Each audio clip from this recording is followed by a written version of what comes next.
que realizamos todos los meses, el último jueves de cada mes. Muchísimas gracias especialmente a las personas que nos siguen y que se conectan con este canal.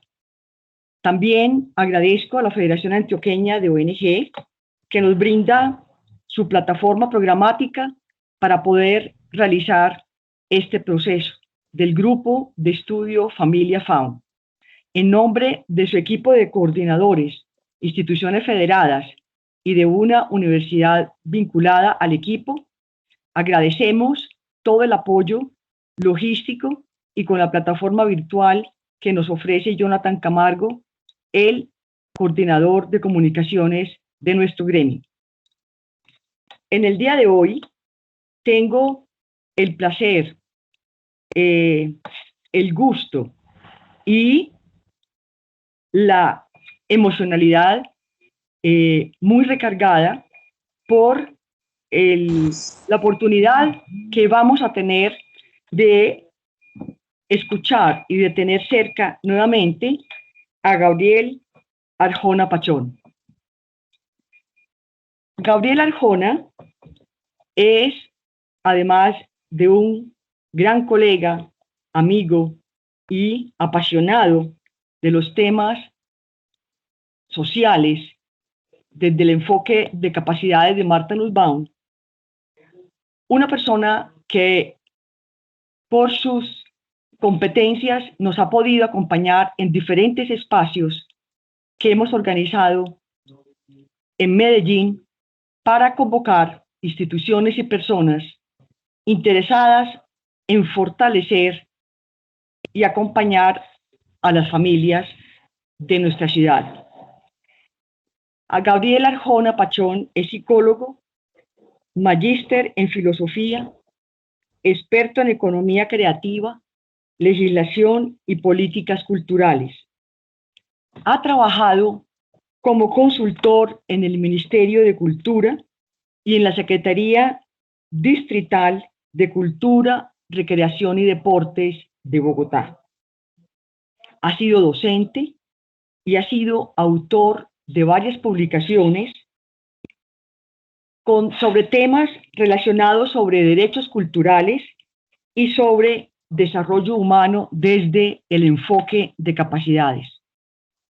El grupo de estudio le da la más especial bienvenida a Gabriel, le agradece su participación y esperamos que todos estos espacios donde compartimos saberes, experiencias, conocimientos, investigaciones, políticas públicas, ordenamiento jurídico, experiencias de participación de las familias como actores de desarrollo desde sus territorios, se siga convirtiendo en un espacio de referencia, de inclusión, de participación amplia, democrática, para todos los actores público-privados y territoriales que deseen conocer más acerca de los desarrollos que tenemos en el país y a nivel internacional sobre temas sociales asociados a familia y viceversa. Muchas gracias, Gabriel, por estar entre nosotros y esperamos que de verdad podamos seguir avanzando con tus sabios discursos sobre el tema de enfoque de capacidades y pudiéndolo profundizar y llevar a su implementación en este tema que hoy nos ofreces. Muchísimas gracias por estar aquí.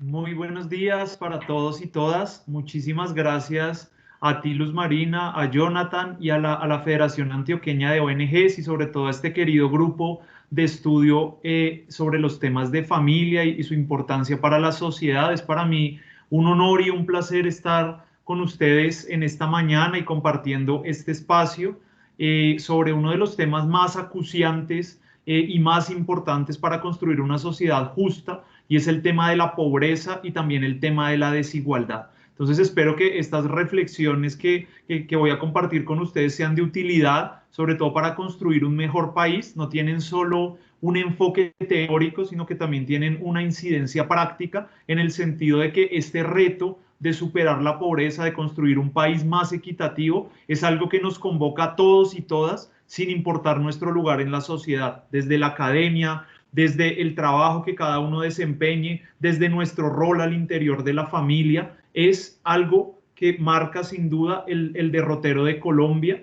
para que podamos tener un mejor país cada día.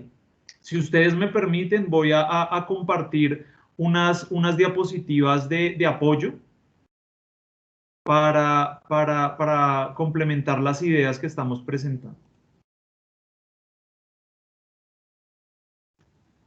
¿Me confirman, por favor, si ya están viendo la presentación? Así es, Gabriel. Listo, perfecto. Entonces, he querido titular esta charla Pobreza, instituciones y capacidades, reflexiones para un país más justo. Esta presentación va a tener 3 momentos. El primero de ellos, los datos, las cifras, para mirar en qué momento estamos en la actualidad y cómo está Colombia frente a otros países o frente al contexto latinoamericano en cuanto a los indicadores de pobreza y desigualdad. En segundo lugar, unas reflexiones sobre las causas o los factores determinantes del desarrollo y de la pobreza en un país. Y en tercer lugar, algunas preguntas e ideas que quiero compartir con ustedes en perspectiva de construcción de un país más justo. Empecemos entonces con los datos. Esta primera parte son datos tomados de la fuente oficial de Colombia, que es el DANE, son datos de este año, y ustedes pueden ver en esta gráfica cuál es el contexto de pobreza monetaria en América Latina, según la Comisión Económica para América Latina y el Caribe. Si ustedes ven, desde el 2012 hasta el 2019 había oscilado en torno al 30% la pobreza, y la pobreza extrema cerca del 10%. Para 2020, obviamente, por efecto de la pandemia generada por el COVID-19, ha aumentado la pobreza en todo el mundo y especialmente en el contexto latinoamericano, superando el 33% en el caso de la pobreza y en más del 12% para el caso de la pobreza extrema. Luego, esta situación no es solo de Colombia. En el contexto latinoamericano hay unos índices muy elevados de pobreza y por la pandemia se han agudizado.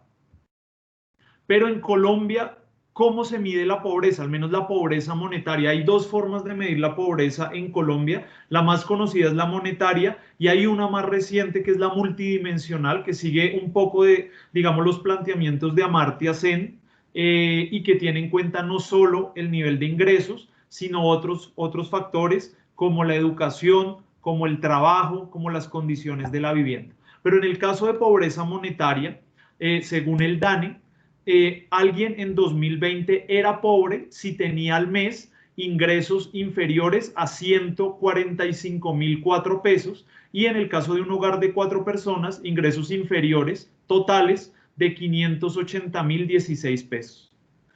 Esa es la pobreza monetaria extrema. Y la pobreza monetaria, el año pasado también, es si una persona ganaba al mes menos de 331.688 pesos. En esta medición de pobreza, la siguiente categoría es la condición de vulnerabilidad. Es decir, aquellas personas que tienen un ingreso entre la línea de pobreza y 653.781 pesos al mes.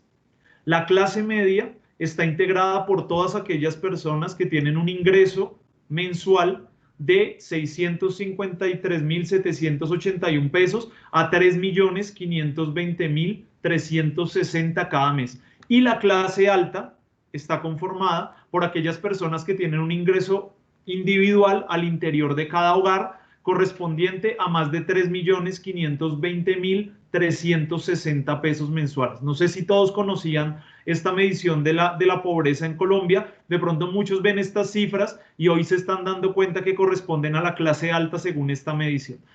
Porque digamos que no son umbrales muy altos en cuanto a los ingresos que tiene la persona. Y aún así, aún con estas mediciones que uno puede considerar muy bajitas en ingresos, los indicadores de pobreza son muy fuertes, como lo vamos a ver a continuación. Bueno, aquí está un ejemplo para que entendamos cómo es esto del ingreso individual y el hogar. Y este es un ejemplo que también pone el DANE. Esteban está casado con Karen y tienen 2 hijos. El único ingreso de esta familia es el de Esteban, que trabaja en una empresa manufacturera y gana 1.100.000 pesos. Karen se dedica al trabajo del hogar y al cuidado de los hijos, no tiene ninguna remuneración por hacer eso y pues sus 2 hijos son menores de edad y no trabajan. Esto implica que como es un hogar de 4 personas, el 1.100.000 se divide entre 4 y el valor que da individual para cada persona permite considerar a esta familia como en una situación de pobreza monetaria. Y así con cada una de las categorías. Si hay una familia con un solo ingreso de 12 millones, digamos que es una mujer cabeza de familia que tiene su empresa, gana 12 millones de pesos, tiene 2 hijos y esos 12 millones se dividen entre 3, entonces implica que cada persona del núcleo familiar gana 4 millones, luego esa familia es de clase alta, según la medición del DANE. Así es como se calcula en Colombia la pobreza monetaria. Teniendo en cuenta esta forma de calcular, miren los datos, según clases sociales. Entonces, el año pasado, la pobreza aumentó del 35,7% al 42,5%.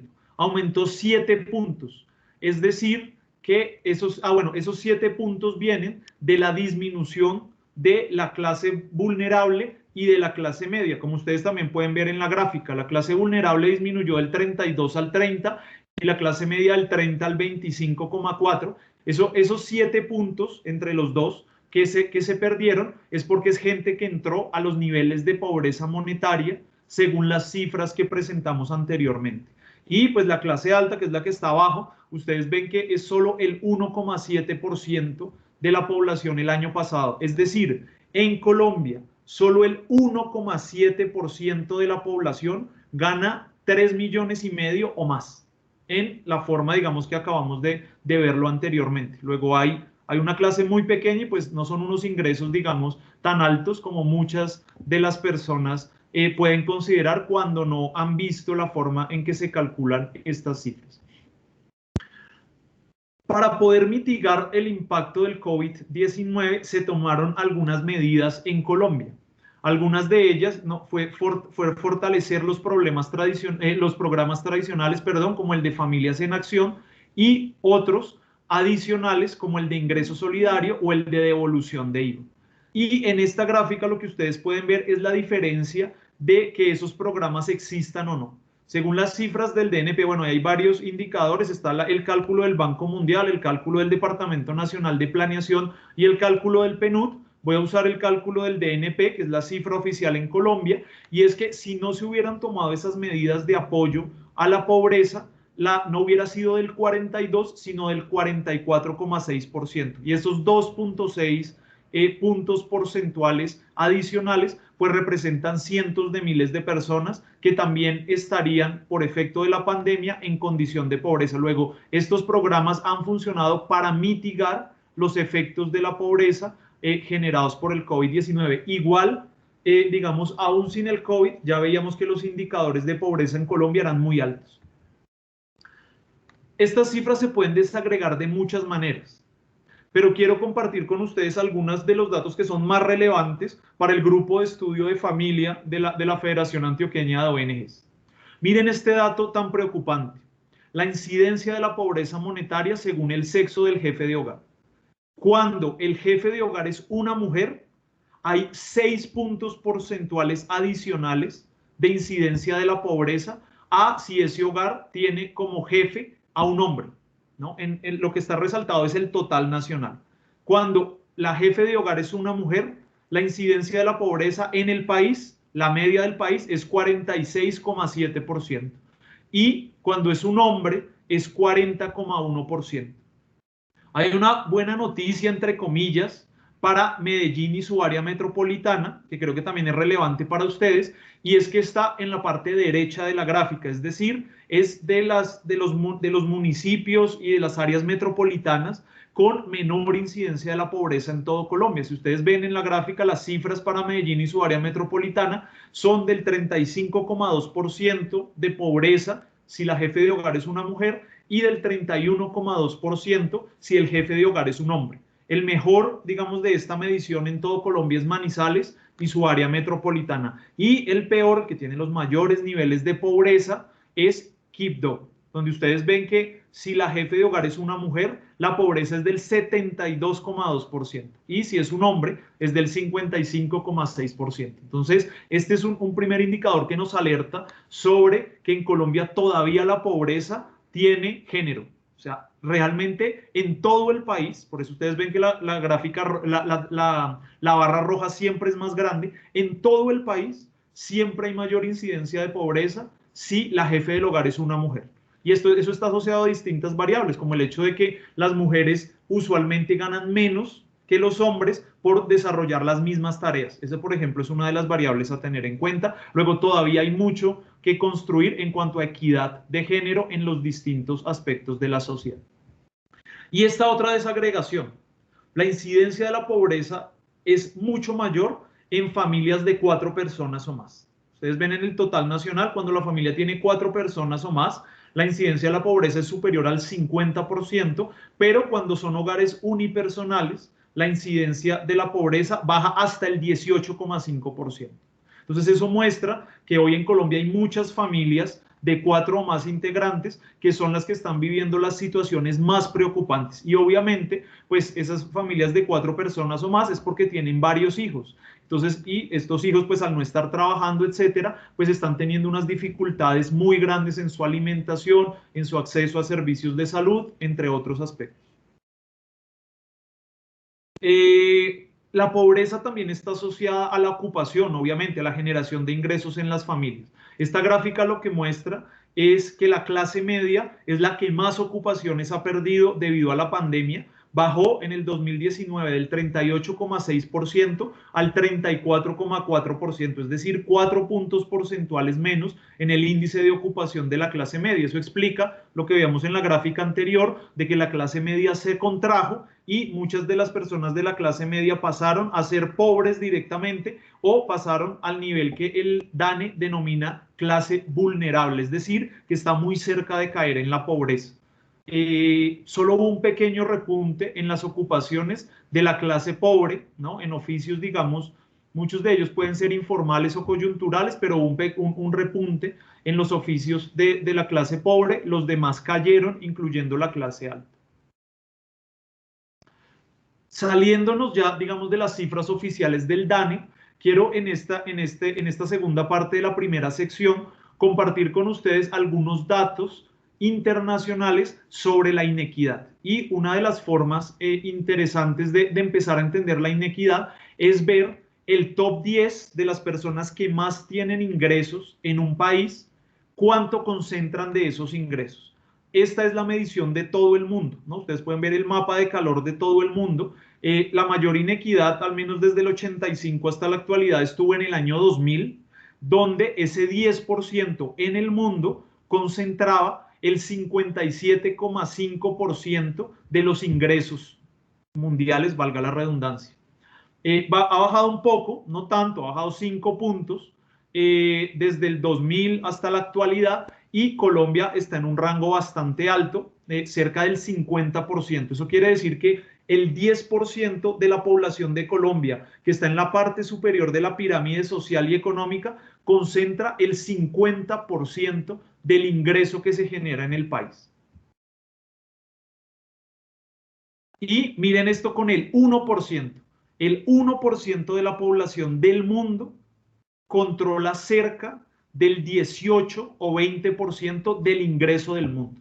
¿No? Esas son cifras que muestran pues el mundo tan inequitativo en el que actualmente estamos. Ahora vamos a ver en Colombia. Para Colombia, pues usando esta base de datos, quise incluir en la gráfica 3 aspectos. El 10% superior, el 1% superior y el 50% inferior de la población en Colombia. Y miren los datos en esta gráfica, calculado a 2019, del 80 al 2019. El 10% superior en Colombia concentra casi el 50% del ingreso. El 1%, es decir, 500.000 personas, si me permiten hacer digamos, redondear la cifra de que somos 50 millones, entonces el 1% son solo 500.000 personas de esos 50 millones. Esas 500.000 personas concentran cerca del 20% del ingreso del país. Y el 50% inferior de Colombia, 25 millones de personas, solo tienen un poco más del 10% del ingreso del país. Ahora, bueno, ¿y eso cómo es en el resto del mundo? Quise comparar con Suecia, que es uno de los, digamos, un país que siempre ha sido reconocido por sus altos niveles de equidad. Obviamente hay desigualdad, ¿no? Todo país del mundo, hasta los más desarrollados y los que tienen mejores indicadores de calidad de vida, tienen algún grado de desigualdad. Pero miren cómo se comporta Suecia a diferencia de Colombia. El ingreso que tienen, el top 10 de mayores ingresos y el 50% de ingresos inferiores es muy parecido, está un poco inferior al 30%. Y en Suecia el 1% superior está muy abajo, tiene menos del 10% de los ingresos. Si quieren me devuelvo para que contrasten las gráficas. Miren cómo es en Colombia y miren cómo es en un país como Suecia, ¿no? Entonces sí hay inequidad, pero digamos que está mucho mejor repartido el ingreso en esos países. Estos datos ahora son de Oxfam, me cambio de fuente, de lo que ha generado la pandemia en el mundo y que muestra, digamos, la desigualdad. En tan solo 9 meses, ¿no? Desde que empezó la pandemia hasta finales del año pasado, las 1000 mayores fortunas del mundo han recuperado su nivel de riqueza previo a la pandemia, mientras que para las personas en mayor situación de pobreza, esta recuperación podría tardar más de una década en llegar. Un dato muy preocupante. Segundo dato que nos dice Oxfam, el incremento, no la fortuna, sino solo el incremento de la fortuna de los 10.000 millonarios más ricos del mundo desde que inició la crisis, bastaría para evitar que nadie cayese en la pobreza a causa de la pandemia y para financiar una vacuna universal gratuita contra el COVID-19. Y el otro dato que quise traer para que así como les decía anteriormente que la pobreza sigue siendo de género, también la pobreza sigue siendo racial. Entonces traje un dato de Brasil. En Brasil las personas afrodescendientes tienen un 40% más de probabilidades de morir a causa de COVID-19 que las personas blancas. Ahora miren el mapa de Colombia. Si ustedes miran por departamentos y lo vimos en las cifras anteriores, ¿cuáles son los departamentos más pobres del país? El primero es Chocó. Entonces la pobreza también tiene en Latinoamérica contenidos raciales y contenidos de género. Y eso pues es un tema de reflexión muy importante también para este grupo al pensar en clave de familia y en clave de justicia. Y cierro esta primera parte de los datos con una cita de Antonio Guterres. Ustedes saben que él es el secretario general de Naciones Unidas y el año pasado en una de sus intervenciones frente al tema del COVID-19 dijo lo siguiente. Ustedes la pueden leer, pero lo quiero hacer en voz alta porque las imágenes de la izquierda ilustran lo que él dijo. Se ha comparado al COVID-19 con una radiografía que ha revelado fracturas en el frágil esqueleto de las sociedades que hemos construido y que por doquier está sacando a la luz falacias y falsedades. La mentira de que los mercados libres pueden proporcionar asistencia sanitaria para todos. La ficción de que el trabajo de cuidado no remunerado no es trabajo. El engaño de que vivimos en un mundo post-racista, el mito de que todos estamos en el mismo barco. Pues si bien todos flotamos en el mismo mar, está claro que algunos navegan en superyates, mientras que otros se aferran a desechos flotantes. Y ahí ustedes pueden ver un yate, pues como muchos que hay en el mundo de millonarios, y abajo unas personas de cómo adecuaron esto para poder salir de su condición de pobreza y tratar de llegar a Europa. Esto es una foto de gente de África tratando de llegar a Europa. Y así se podrían pues presentar muchos otros. Y es una cita del secretario general de Naciones Unidas. Bueno, ese es el panorama, pues un resumen obviamente del panorama de la pobreza y de la desigualdad en Colombia y en el mundo. Entonces, esta segunda sección trata de preguntarse por los porqués.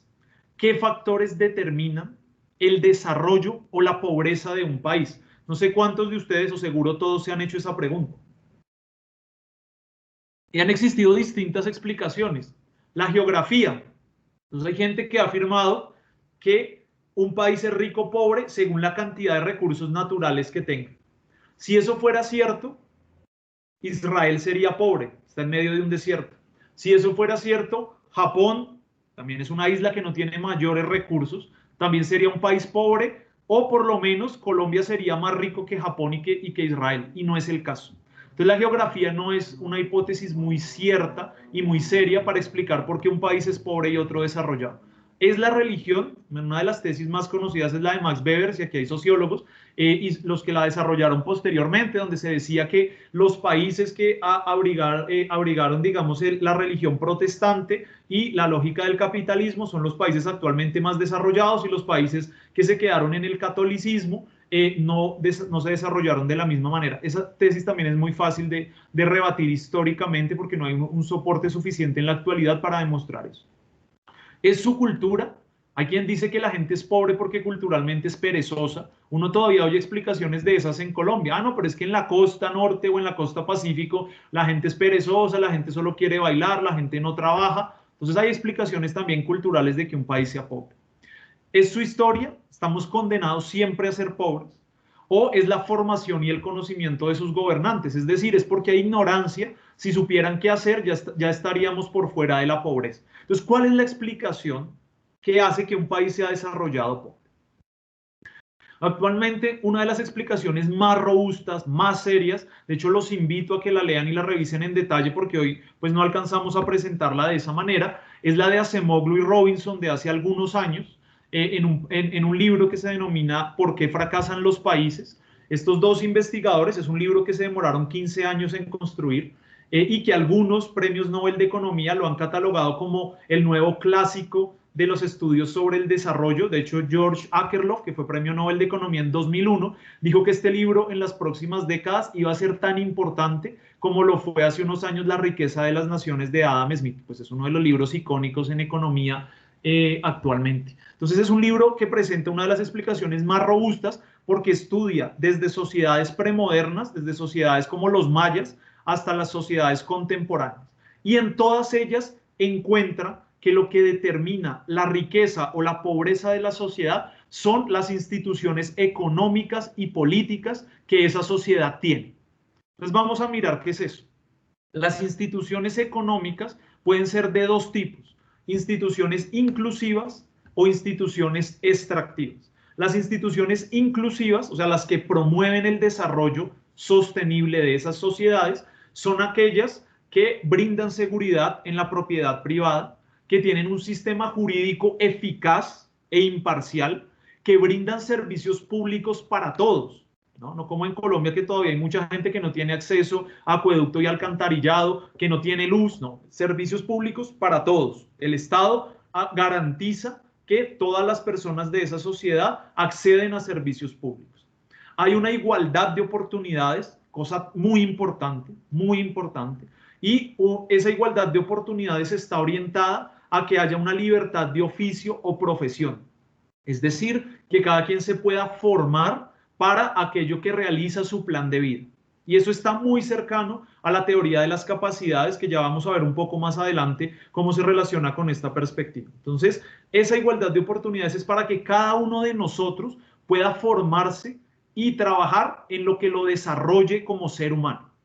No que le toque trabajar en lo que le tocó porque está aguantando hambre. No hay una diferencia muy grande. Y esas instituciones que son inclusivas se oponen a lo que Acemoglu y Robinson denominan las instituciones económicas extractivas, es decir, que están orientadas a quitar riqueza o extraer rentas de un subconjunto amplio de la sociedad para beneficiar a otro subconjunto.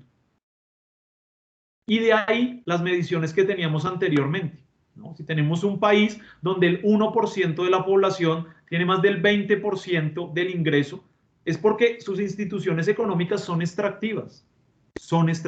Es decir, lo que están haciendo no es generando oportunidades para todos, sino extrayendo los recursos de un amplio sector de la sociedad para que solo unos pocos concentren los beneficios de la riqueza de ese país.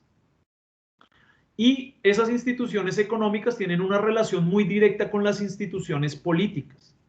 Las instituciones políticas son inclusivas, o sea, promueven el desarrollo cuando están suficientemente centralizadas, que es la definición clásica de Max Weber de que un Estado funciona como Estado cuando tiene el monopolio legítimo de la violencia en su territorio. O sea, cuando no hay paraestados, cuando no hay zonas que el Estado no controla. Entonces deben estar suficientemente centralizadas esas instituciones políticas para que haya un orden, para que se respete el contrato social, que es esa ficción que da lugar a todo el desarrollo político y jurídico de los estados modernos y contemporáneos. En segundo lugar, son instituciones pluralistas. ¿Qué quiere decir pluralistas? Que el poder no lo tiene una familia, una persona, un grupo de amigos, una oligarquía, sino que el poder está suficientemente repartido en la sociedad. Y eso genera control, eso genera límites al ejercicio del poder, eso genera que haya muchos más que pueden participar en la confección de las instituciones económicas y que por lo tanto se pueden fortalecer de esa manera los procesos democráticos y también los procesos de desarrollo sostenible. En contraposición, ¿qué son las instituciones políticas extractivas? Lo contrario, las que tienen una débil centralización, las que concentran el poder en una élite reducida y las que ejercen pocos límites al poder. Cuando las instituciones económicas y políticas son inclusivas, hay un círculo virtuoso que genera desarrollo. Cuando las instituciones económicas y políticas son extractivas, hay un círculo vicioso que hace que los países generen cada vez mayores niveles de desigualdad y de pobreza. Y eso se puede verificar, como lo hacen Acemoglu y Robinson, desde el Imperio Maya hasta Estados Unidos y China en la época contemporánea. Cualquier sociedad, el estudio que ellos hacen es demasiado sólido en todas las sociedades que han habido, digamos, en los últimos siglos, incluso milenios, y siempre pueden comprobar esta tesis. Cuando las instituciones son extractivas, generan pobreza y desigualdad. Cuando son inclusivas, generan desarrollo sostenible para todas las personas de esa sociedad, ¿no? Entonces, el énfasis central es desarrollar instituciones económicas y políticas que sean inclusivas y no extractivas. La pregunta obvia que viene después de ver lo anterior es, bueno, si es así, ¿por qué no siempre elegimos la prosperidad? ¿Por qué no siempre construimos instituciones políticas y económicas que sean inclusivas? Los invito a que se hagan la pregunta que está abajo de eso, y es cómo se reparte la prosperidad y quién detenta el poder en la sociedad. Y piénsenlo en Colombia o en cualquier otra sociedad del mundo que sea desigual y que tenga altos niveles de pobreza. Mejor dicho, también lo podría decir de otra manera, ¿a quién no le interesa que hayan instituciones inclusivas porque hacen parte de las élites que concentraron el poder y la riqueza y que por lo tanto les beneficia mantener ese régimen? Esa es la misma pregunta que se hacen Acemoglu y Robinson. Ahí quiero, en este diálogo, incluir a Stiglitz, Premio Nobel de Economía, ¿no? Muchos de ustedes seguro lo conocen. Y en un libro también muy interesante que se llama El precio de la desigualdad, él dice que la desigualdad en las sociedades modernas tiene que ver con el tema de la captación de rentas. La promesa que hizo el capitalismo, estamos hablando de regímenes liberales y capitalistas, es el de la productividad marginal. Es decir, en la época antigua, en la época de las monarquías absolutas, ¿por qué había desigualdad? Porque Dios decía que era de esa manera, que había una clase nobiliaria que por derecho divino cedía el poder y habían otros que estaban destinados a ser vasallos. Cuando se deroga ese régimen antiguo y empiezan los regímenes liberales, la Revolución Francesa, etcétera, pues ese ya no puede ser el fundamento de la desigualdad. Entonces, ¿cuál es el fundamento moderno de la desigualdad? Es el de la productividad marginal, que significa que cada persona recibe los ingresos según la contribución que haga la sociedad. Entonces uno puede decir que el señor Steve Jobs puede tener más ingresos que Gabriel Arjona, porque la contribución que hizo Steve Jobs al mundo, pues casi que cambió la forma en que nos relacionamos a través de los aparatos tecnológicos, en que pensamos en el diseño, etcétera, etcétera. Entonces es justo que el señor Steve Jobs tenga una remuneración adicional a la que tiene Gabriel Arjona hasta el momento por su contribución a la sociedad. Esa es, digamos, la teoría ideal u ordinaria de por qué hay desigualdad en una sociedad, es según la contribución que cada quien haga. Sin embargo, lo que demuestra Stiglitz y muchos otros autores es que ese no es el fundamento real de la desigualdad hoy en el mundo, porque son las políticas gubernamentales, eso está totalmente enlazado con lo que dicen Acemoglu y Robinson, las que determinan las fuerzas del mercado. Y esa captación de rentas, que es quitar la riqueza a los demás y no generarla, es lo que hoy explica las desigualdades en el mundo.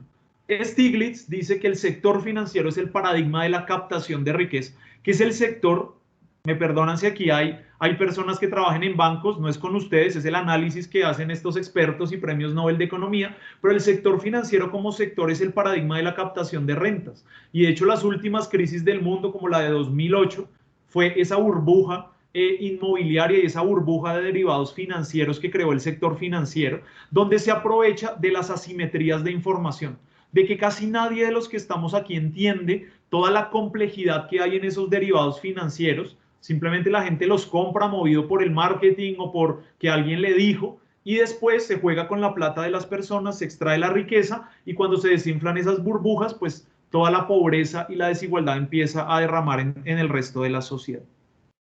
También está muy demostrado, dice Stiglitz, ¿no?, que hay mucha gente que se hace rica por las privatizaciones de activos estatales que se venden por debajo del precio de mercado. Según Stiglitz, por ejemplo, esa es la forma en que hizo dinero Carlos Slim, ¿no?, el dueño de Claro, por ejemplo, y uno de los más ricos en todo el continente americano y uno de los más ricos del mundo. ¿Cómo consiguió su fortuna? No porque haya hecho una mayor contribución a la sociedad que otras personas, sino porque se benefició de tener contactos en México de las privatizaciones de empresas de telecomunicaciones, y pues digamos eso fue lo que ocurrió. En Colombia también hay muchos casos, pero pues ustedes ya los conocerán y no me quiero detallar en ellos.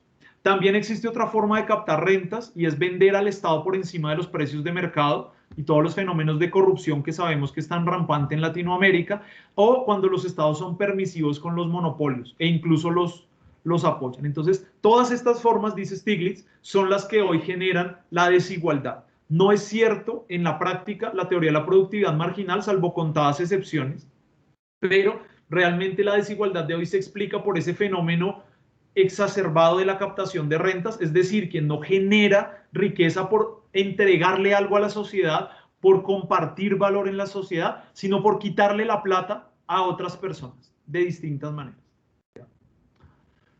¿Qué pasa entonces con Colombia? Una cita de Acemoglu y Robinson del libro. Robinson, sobre todo James Robinson, ha estudiado mucho Colombia, ¿no? Es de las sociedades que él en Latinoamérica más ha estudiado. Y cuando en la parte final del libro, donde ellos dicen, bueno, hacer predicciones es difícil, pero vamos a tratar de mostrar cuáles países pueden crecer y cuáles no, cuáles están en una senda adecuada de desarrollo y cuáles, aunque parezca que van a crecer mucho, van a empezar después a caer si no cambian sus instituciones, que es, por ejemplo, lo que ellos dicen de China, que si China no moderniza sus instituciones políticas, porque las económicas las ha modernizado, el crecimiento tan espectacular que ha tenido en las últimas 2 décadas va a empezar a caer en las próximas, ¿no?, salvo que modernicen sus instituciones políticas, cosa que hasta el momento no se ha hecho mucho. Y hablan de Colombia, y miren lo que dicen de Colombia. Nuestra teoría sugeriría que es muy poco probable que haya crecimiento económico sostenido en Colombia. Y lo explican en varias partes. Se refieren, por ejemplo, al control de ciertas zonas por grupos ilegales y no por parte del Estado. Acuérdense que una de las características de la inclusividad de las instituciones políticas tiene que ver con que controlen su territorio, con que sean pluralistas. Y más allá de Acemoglu y Robinson, yo quiero ponerles 2 ejemplos para sustentar o para confirmar la tesis que ellos presentan de Colombia. Solo 2, porque pueden haber muchos. Miremos el sistema tributario, y traigo el sistema tributario porque sabemos que fue uno de los detonantes o tal vez el principal detonante esa reforma tributaria que el gobierno presentó hace un tiempo y todo el debate que generó, ¿no?, en el país, y todas las marchas y todo lo que está pasando fue uno de los temas principales. Y aquí hay un dato, entre otros, importante, porque se habló de varios temas. Por ejemplo, de que en el seno de la OCDE, de la cual Colombia hace parte, tenemos una tasa muy baja de tributación de persona natural. Eso es cierto. Entonces, por eso la reforma proponía que haya una base más amplia de tributación de persona natural. En los países más desarrollados se contribuye mucho más. Pero tal vez la otra parte de la historia, la otra cara de la moneda, es esta, que no salía tan fuerte en las intervenciones oficiales. ¿Y cuál es esa otra cara de la moneda? Que el sistema tributario en Colombia no distribuye de forma equitativa. Es decir, todos los países tienen un nivel de desigualdad, incluso los más desarrollados, ¿sí?, pero es muy distinto antes y después de impuestos. Entonces, yo señalé 2 casos, comparé a Francia, para no comparar con Dinamarca, porque esos ya son países, digamos, muy desarrollados, comparé un intermedio en la gráfica que es Francia con Colombia. Estos son datos también de la OCDE. Miren Colombia. Colombia en 2017 tenía un coeficiente de Gini, que es una de las medidas clásicas de la desigualdad, del 0,56%. Para los que no conocen el coeficiente de Gini, 0 implica una sociedad totalmente equitativa. O sea, que a cada persona le corresponde un peso de la igualdad. O sea, 1-1, una relación 1-1. Una sociedad de coeficiente de Gini 1 es una totalmente inequitativa. Es decir, que una persona tiene el 99% de la riqueza o que el 1% tiene el 99% de la riqueza. Colombia está por encima de la mitad, 0,56. Y miren qué pasa después de aplicar impuestos. Nada. Sigue igual, 0,56. Ahora miren Francia. Francia tiene un coeficiente de Gini antes de impuestos del 0,46%. También es alto para ser un país desarrollado. Pero cuando aplica impuestos, baja al 0,31%. Si quieren, miren el caso de Dinamarca, que no lo resalté. Tiene un coeficiente de Gini ordinario como del 0,38% y cuando aplica impuestos baja al 0,25%, o sea, solo un cuarto, ¿no? Es un nivel de igualdad, de igualdad o desigualdad, digamos, muy tolerable. Además, es una sociedad donde no hay pobreza prácticamente.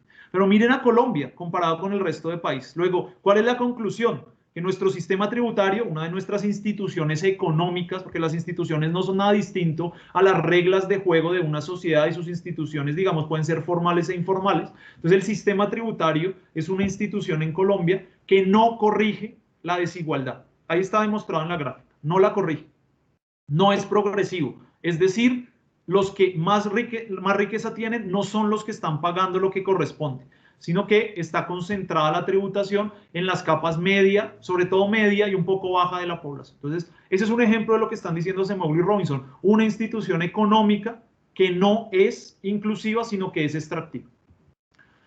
Y este otro, que es incluso peor que el nivel de concentración del ingreso, segundo ejemplo, que es el de concentración de la tierra. No sé si todos conocían los datos. Miren la gráfica y sobre todo miren lo que está, que es el resumen de la gráfica a mano izquierda.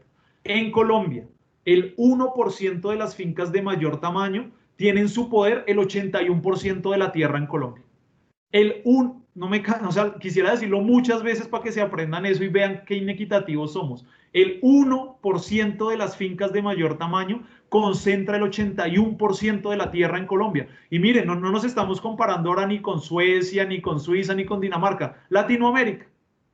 Colombia es más desigual en concentración de la tierra que Perú, Chile, Paraguay, Bolivia, México, Guatemala, etcétera, etcétera. Miren el siguiente dato. El 0,1% de las fincas que superan 2.000 hectáreas ocupan el 60% de la tierra. Otro dato importante para este grupo de estudios. Las mujeres solo tienen titularidad sobre el 26% de las tierras en Colombia. De los 43 millones de hectáreas con uso agropecuario, 34,4 se dedican a ganadería y solo 8,6 a la agricultura. 1 millón de hogares campesinos en Colombia, hogares campesinos, 1 millón, viven en menos espacio del que tiene una vaca para pastar. Entonces, tenemos instituciones económicas extractivas o inclusivas. La mayoría son extractivas. También hay algunas que tienen algún grado de inclusividad. Sí, tenemos una democracia que hace mucho tiempo se maneja por elecciones, tenemos algunos, digamos, avances, ¿no? Tampoco tenemos los niveles de pobreza ni de desigualdad del África subsahariana, que es como una de las zonas más pobres del planeta, pero sí tenemos unas instituciones muy complicadas que no permiten que haya realmente desarrollo y equidad. Ahora, vamos a la última parte de esta charla, que es la más corta. Preguntas, reflexiones y desafíos. Creo que llegados a este punto, nos tenemos que hacer 3 tipos de preguntas. La primera es, ¿quién diseñó las instituciones económicas y políticas de Colombia? ¿Quién lo hizo? ¿Y a quién benefician esas instituciones? Hay que responder eso para entender en qué contexto estamos ahorita. Si uno lo mira, por poner un solo caso, el de la historia constitucional de Colombia, antes de la Constitución del 91, desde que tuvimos la independencia en el 19 hasta la Constitución del 86, todas las constituciones las redactaron élites militares y políticas de los dos partidos, además con un modelo de sociedad homogéneo, machista, de una, digamos, de una supremacía de unos grupos sobre otros. Solo hasta la Constitución del 91 hay más participación de otros grupos en el diseño constitucional, pero aún con esa Constitución, muchas de las instituciones económicas y políticas no se han transformado. El tema de la tierra no es de ahorita, no es de este gobierno ni del gobierno anterior. El tema de la tierra es incluso desde la colonia, ¿no? De todo el modelo hacendatario y latifundista. Entonces hay estudios muy interesantes, por ejemplo pueden leer el del poder político en Colombia de Fernando Guillén Martínez, donde muestra cómo todos esos temas que heredamos de la colonia inciden en la persistencia de muchas instituciones y de la desigualdad y la pobreza que hoy tenemos en Colombia, porque no lo hemos transformado. El segundo grupo de preguntas es, ¿se pueden cambiar esas instituciones económicas y políticas? Y el tercero es, ¿cómo se cambian? ¿Y quiénes deben hacer eso? Creo que son los tres grupos de preguntas que nos debemos hacer y que, como decía al inicio, a todos nos convocan como colombianos y colombianas. El tema de la equidad y de la justicia es un tema de todos, ¿no? De cada uno de nosotros. Yo no voy a responder esas tres preguntas en lo que me queda de esta charla, que son pocos minutos, porque son preguntas muy complejas todas ellas, pero sí quiero darles algunos elementos para iniciar esta reflexión y de pronto seguir con ustedes conversando y mirando cómo hacemos un país más justo en próximas oportunidades. Entonces son solo tres ideas muy sencillas. La primera, la urgente e ingente necesidad de una reflexión sobre la justicia en Colombia, sobre cómo hacemos un país más justo. Cuando respondemos a problemas prácticos, nos dicen los filósofos, podemos usar de tres maneras nuestra razón práctica. Nuestra razón instrumental, que es esa que calcula medios afines para obtener valores deseados y objetivos individuales. Tristemente es la racionalidad predominante en todo, ¿no? El fin justifica los medios, etcétera. Entonces, los medios que tengamos, sean lícitos o ilícitos, ¿cómo los conseguimos? Entonces, esa es la razón instrumental. No es que esté mala, sino que simplemente mira, teniendo unos fines que pueden ser buenos o no, cómo uso los medios para llegar allá. Cuando tenemos fines perversos como mantener el poder a cualquier costa, enriquecerme sin importar lo que pase, expropiar la plata de mis trabajadores, etcétera, etcétera, pues digamos que esa razón no nos dice mucho más allá de qué medios puede usar. El segundo nivel es el de la ética, que tiene que ver con la identidad, con la vida buena, con la perspectiva en comunidad, es decir, que yo ya me pregunto por una vida comunitaria, por cómo me vinculo a una comunidad, cómo esa comunidad prospera, cómo ese grupo del cual estoy sale adelante, cuáles son mis lazos identitarios, etc. Y el tercer nivel, que es el de estas reflexiones que estamos haciendo hoy, es el nivel que algunos filósofos como Habermas llaman el de la moral. La moral es lo bueno para todos, lo pongo entre comillas, porque obviamente es difícil pensar en lo bueno para todos, pero hay algunos como Rawls o como Sen o como Nussbaum que hablan del consenso traslapado. ¿Qué es el consenso traslapado? Que independientemente de que en una sociedad haya una persona atea, otra creyente, una persona ecologista, otra persona que lo que tiene como interés es crear una empresa y tener lucro en su empresa, o sea que tenemos muchas perspectivas de vida, pero que nos podemos poner de acuerdo sobre los mínimos fundamentales para que esa sociedad sea justa. Porque la ficción que plantea Rawls, que es una ficción muy útil, es cuando yo me siento a diseñar esa sociedad, no sé qué lugar me va a tocar. Entonces mejor diseño una sociedad justa, porque no sé si voy a estar arriba o abajo. No sé si voy a ser Steve Jobs, o si voy a ser Gabriel Arjona, o si voy a ser una persona que ahorita está pidiendo debajo de un puente comida. Entonces, como no sé eso, hay que diseñar las instituciones justas para que haya un mínimo nivel de equidad. Eso, digamos, es algo que se debe hacer en Colombia como sociedad. Esto no es algo de los filósofos encerrados en los salones estudiando las teorías de Habermas, de Rawls o de Nussbaum. Esto es un tema como sociedad. ¿Cómo construimos instituciones que sean justas y que den igualdad de oportunidades para todos y todas? Y en conexión con lo anterior, pues es una de las que seguro algunos de ustedes estuvieron en la charla que tuvimos presencialmente la oportunidad de compartir en Medellín, en el Congreso Internacional de Familia hace algunos años, y presentaba que me parece que un buen punto de partida para reflexionar es cómo Colombia realiza una visión del desarrollo humano y de la educación ciudadana. Entonces, esta visión que además, ¿qué tiene de positivo? Que es la visión que adopta Naciones Unidas, que no es solo la visión de un experto y una teoría muy chévere, sino que es la visión que trata de incorporar Naciones Unidas a través del plan de desarrollo, del plan de Naciones Unidas para el desarrollo, y que por lo tanto se traslada a los objetivos de desarrollo sostenible. Luego tiene una sombrilla internacional muy poderosa. ¿Qué dice esta perspectiva? Que debemos partir de una idea intuitiva de la dignidad humana. Ese es el punto de partida, pero también es el punto de llegada, como ustedes ven en la gráfica. Entonces, ese punto de partida es entender que cada ser humano es valioso en sí mismo y que ese valor de esa persona estriba esencialmente en que tiene la capacidad de generar una idea del bien, una idea de su florecimiento personal y de perseguir esa idea en la sociedad. Esa visión de la igualdad que todos tenemos en nuestra dignidad humana y de nuestra capacidad de perseguir nuestra idea del bien y del florecimiento, en unos principios políticos atados a un grupo de capacidades humanas centrales. Es decir, podemos identificar qué es valioso en una vida humana. Es valioso en una vida humana que pueda tener control político y económico sobre su entorno, que tenga un derecho a tener una expectativa de vida lo mayor posible en condiciones de salud, en condiciones de bienestar, derecho a no ser torturado, bueno, toda la perspectiva de los derechos humanos. Pero no solo los derechos que llamamos civiles y políticos, también es una vida donde la persona debe tener relaciones significativas, debe hacer parte de grupos, debe poder sentir que su idea tiene propósito, que su visión de vida tiene propósito. Entonces, esos principios fundamentales que son las capacidades se materializan en instituciones básicas de la sociedad que garantizan las condiciones materiales para esa idea intuitiva de la dignidad humana. Eso es, digamos, lo que busca la perspectiva de las capacidades, que entendamos que el desarrollo de un país no se mide por el PIB per cápita, no se mide por cuánto dinero hay circulando en una sociedad, se mide por las posibilidades reales de ser y de hacer que tiene cada persona en una sociedad. Que si yo no quiero comer, es porque no quiero, porque por ejemplo estoy haciendo una abstinencia de comida por un motivo religioso.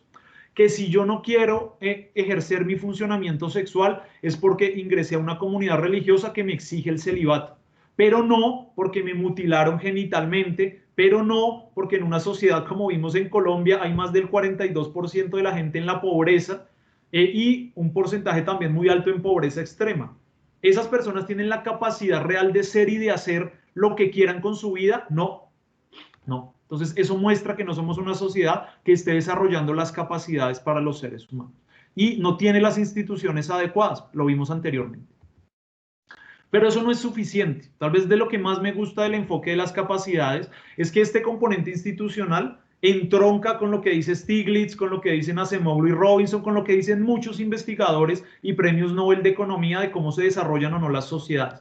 Pero el enfoque, al menos de Nussbaum, desarrolla un segundo componente que es igual de importante, en mi opinión, para el desarrollo de una sociedad, y es el de la educación ciudadana. La educación ciudadana que no es solo ir al colegio, la educación ciudadana que es desarrollar en cada persona las capacidades de un examen socrático, es decir, un pensamiento crítico y razonado sobre lo que acontece en la comunidad, de pensar más allá de su ciclo personal y familiar en el bienestar más amplio, no solo de Colombia, sino del mundo y cómo está incidiendo de esa manera. Hoy es muy patente, por ejemplo, con el cambio climático. Hay decisiones que tomamos en nuestra vida cotidiana que inciden en el mundo, en el mundo. Cómo tenemos una capacidad de ponernos en los zapatos del otro, como decimos coloquialmente, para entender sus vicisitudes, sus dificultades, cómo educamos nuestros sentimientos morales. Nussbaum en muchos de sus libros demuestra que en el origen de gran parte de las políticas de desigualdad en el mundo están sentimientos de repugnancia. Por ejemplo, lo que se hizo con los judíos durante el fascismo, o por ejemplo lo que se hace hoy, dice Nussbaum, con la execración de los homosexuales, está basado en sentimientos morales inadecuados, como por ejemplo la repugnancia.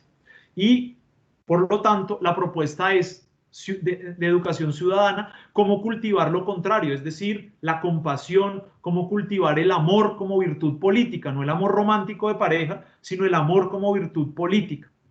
Por eso quise traer esta cita que ya tiene en uno de sus libros, que se llama Sin ánimo de lucro, referenciando a Gandhi. Todos conocemos a Gandhi y su revolución pacífica en la India, y siguiendo a Gandhi, ella dice: existe una conexión profunda entre el equilibrio psicológico y la estabilidad democrática, de modo que la lucha política por la libertad y la igualdad es en primer lugar una lucha al interior de cada uno de nosotros, en el que la compasión y el respeto se enfrentan contra el miedo, la codicia y la agresión narcisista. Esa es la lucha de verdad, esa es la lucha de verdad. No es la lucha de un grupo contra otro, no es solo la lucha del gobierno contra la guerrilla o las BACRIM, no. La lucha de verdad, que está en el trasfondo de todo lo que pasa en una sociedad, para bien o para mal, es cómo en el corazón de cada persona se privilegia la compasión, el amor y el respeto hacia el otro, o el miedo, la codicia y la agresión narcisista. Esa es la lucha de verdad. Por lo tanto, esto se debe trabajar socialmente. Esto se debe trabajar en las familias, esto se debe trabajar en las escuelas, esto se debe trabajar en las empresas, esto se debe trabajar en la esfera pública. Y eso es lo que también le debemos pedir a los líderes. Escojamos líderes, no que nos inciten a la violencia, al odio, a la parcialidad, a pelear un bando con el otro, sino que nos inviten a esto, que nos inviten a esto, a la formación de una ciudadanía democrática, a construir instituciones justas donde todos quepamos. Y esta es la última idea que les quiero dejar. Y es que todos los autores que anteriormente mencioné, y aquí incluyo a Banerjee y a Duflo, que son premio Nobel de Economía, los dos, por sus estudios de la pobreza. Ellos fueron premio Nobel de Economía hace muy pocos años. Y todos nos insisten: en vez de recetas sencillas y universales, debemos estructurar soluciones a situaciones locales concretas. El marco general es el de construir instituciones inclusivas. Pero ¿cómo se hace eso? No hay una receta para todo el mundo. Ninguno de estos autores da una receta. Debemos fortalecer una investigación empírica y teórica robusta y comparada, y proponen Banerjee y Duflo hacer ensayos controlados aleatorizados. ¿Qué quiere decir eso? Hacer pruebas concretas de programas de superación de la pobreza para entender qué funciona y qué no, y bajo qué condiciones funciona y bajo cuáles otras no funcionan. Por lo tanto, dicen ellos y también los otros autores que he mencionado, que hay que tener mucho cuidado con los programas que son solo de transferir dinero a la población pobre, como los que estamos haciendo hoy en Colombia. Esos nos ayudan a salir de la pobreza. Yo creo que si fuera así, pues ya estaríamos en niveles de un mayor desarrollo del que hoy tenemos, a pesar de que se ha venido disminuyendo un poco, pero la realidad es que transferir plata a las personas no soluciona el tema de la pobreza. Entonces, ¿qué podemos hacer? ¿Cuáles son esos programas para la superación de la pobreza? ¿Y cómo están condicionados o no? Por ejemplo, Banerjee y Duflo, en su libro, que también les recomiendo que se lo lean, que es lo tradujeron como Repensar la pobreza. Ese libro, ellos analizan, por ejemplo, el tema de la alimentación, de si es cierto que la gente que está pobre está muy mal alimentada, y desmitifican muchas de las cosas que tradicionalmente pensamos, y también muestran el fracaso de muchos programas. Ellos demuestran, por ejemplo, que en la mayoría de países donde se le da dinero a la gente que está desnutrida para que compre comida, no compra la comida adecuada para salir de la desnutrición, o la usa en otras cosas. Y no porque sean brutos, sino porque han tenido tantas privaciones que, por ejemplo, en una sociedad puede ser, en una comunidad puede ser más importante, como demuestran, por ejemplo, en el caso de Sudáfrica y de otros países de Asia, que es más importante ahorrar dinero para pagar la dote de la hija o para hacer un funeral decente que invertirlo en comida. Entonces, si eso es así, ¿para qué le dan plata? Esas personas no lo van a invertir en comida. Entonces, esto tiene mucho, digamos, análisis de profundidad, y la invitación que yo les haría es a que no hay que esperar a que esto lo haga el gobierno nacional. Como estos experimentos son locales, hay que empezar a hacerlos en Antioquia, en Medellín, en un municipio o en otro, empezar a desarrollar programas basados en toda esta investigación internacional, porque ya hay muchos referentes de qué funciona y qué no, para empezar a ayudar a que la gente salga de la pobreza. Pero el cambio realmente estructural, para que este sea un país justo, para que este sea un país donde todos quepamos, es transformar las instituciones económicas y políticas. Esa es la tarea que todos tenemos que desarrollar, por medios democráticos y obviamente por procedimientos adecuados, no violentos. Por eso mi último mensaje es que siempre debemos encontrar lugar para una esperanza razonada, no ingenua, sino razonada, que movilice la acción conjunta en pro de una sociedad más justa, donde todos valgamos lo mismo. donde todos valgamos lo mismo.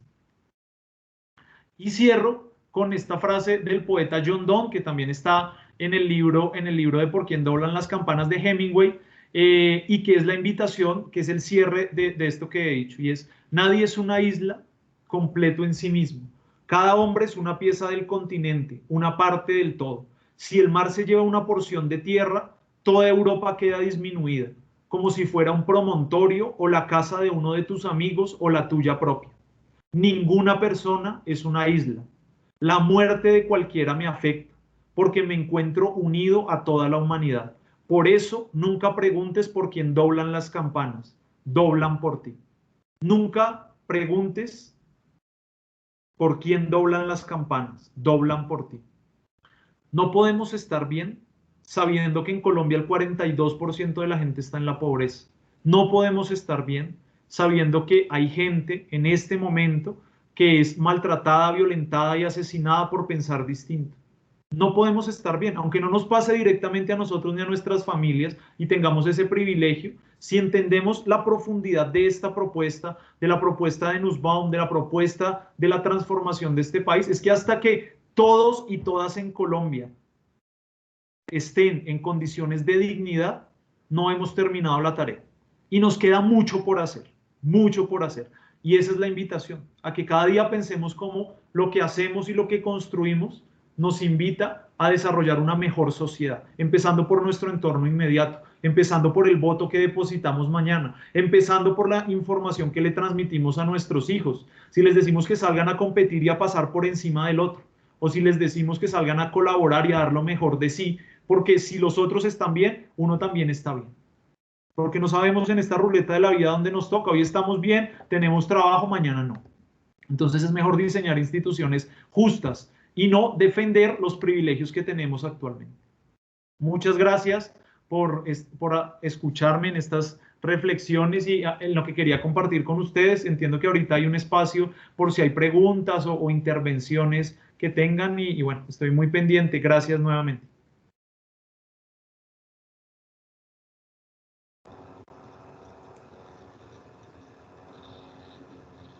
Gabriel, te agradecemos a ti por todo este conocimiento que has compartido con nosotros el día de hoy, por toda la llamada a la reflexión que traen estos temas expuestos y por todo este tiempo y dedicación preparando este tipo de temas que muchas veces no son tan fáciles de nombrar o de comunicar y que muchas veces por números o demás nos dejamos llevar por lo que pensamos en una gráfica, pero no entramos a este contenido tan profundo como nos lo ha mostrado el día de hoy.